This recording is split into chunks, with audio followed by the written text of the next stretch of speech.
Bonjour à tous et bienvenue sur DigiSchool. Je suis Clément, votre enseignant en japonais. Et aujourd'hui, nous allons étudier le conditionnel en to, qui est l'une des 4 formes de conditionnel en japonais, tout en sachant qu'il y a encore des autres formes qui expriment d'une certaine manière les conditions, mais qui ne sont pas considérées comme du conditionnel pur.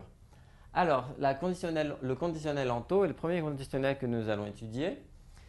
Donc, sur le plan de la construction, il est assez simple. La construction du conditionnel en to, vous mettez tout à la forme neutre. Donc, par exemple, taberu, le verbe neutre, et vous rajoutez simplement to. L'adjectif en i, samui, donc, hop, je passe de l'autre côté. Samui, to, directement, donc s'il fait froid, lorsqu'il fait froid.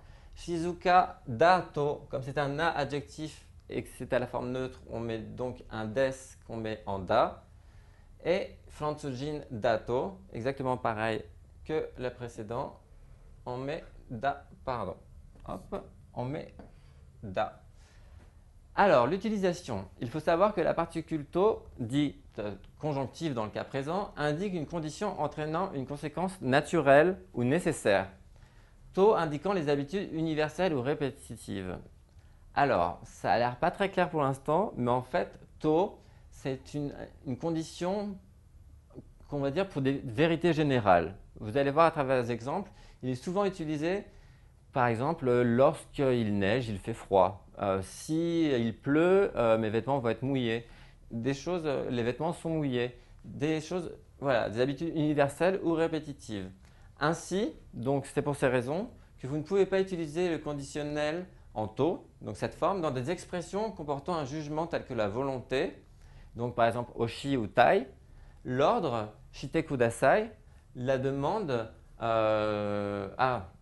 pareil, shite moraemasu ka par exemple, le souhait, tai ou hoshi encore, la permission qu'on avait vu, temo ii desu et l'interdiction tewa ikemasen, nakutewa ikemasen pardon pour l'interdiction.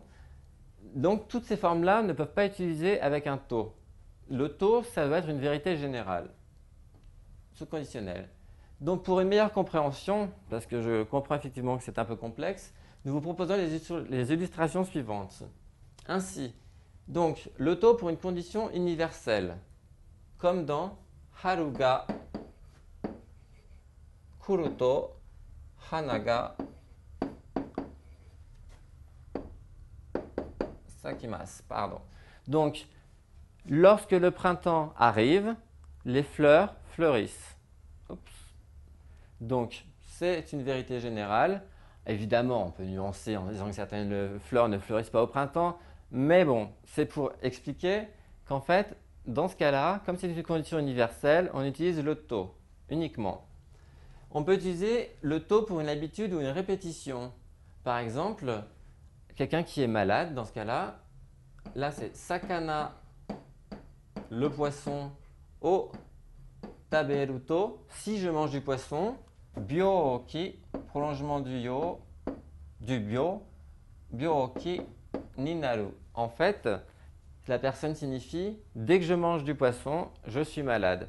Comme c'est quelque chose qui est répétitif et habituel dans sa vie, elle utilise le to. Par contre, si elle avait mangé une seule fois du poisson qui l'avait rendue malade, elle aurait utilisé une autre forme de conditionnel. On peut aussi utiliser le to pour une condition consécutive. Alors, c'est-à-dire la conséquence de quelque chose. Sonnani, donc autant, taberu to, si vous mangez autant, futoru yo, vous risquez de grossir.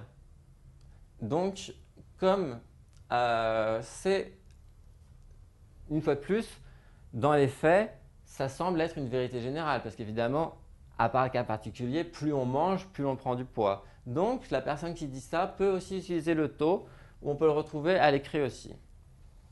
Et notons enfin qu'il existe un to correspondant à quand ou lorsque, mais que celui-ci n'est présent que sous une forme narrative au passé.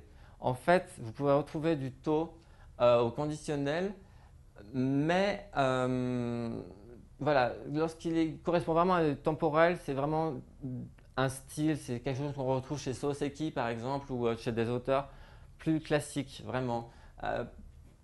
on va dire que c'est vraiment du japonais de haut niveau pour retrouver le taux à ce niveau-là. Donc pour l'instant, vous pouvez mettre cette information de côté, juste la garder en tête.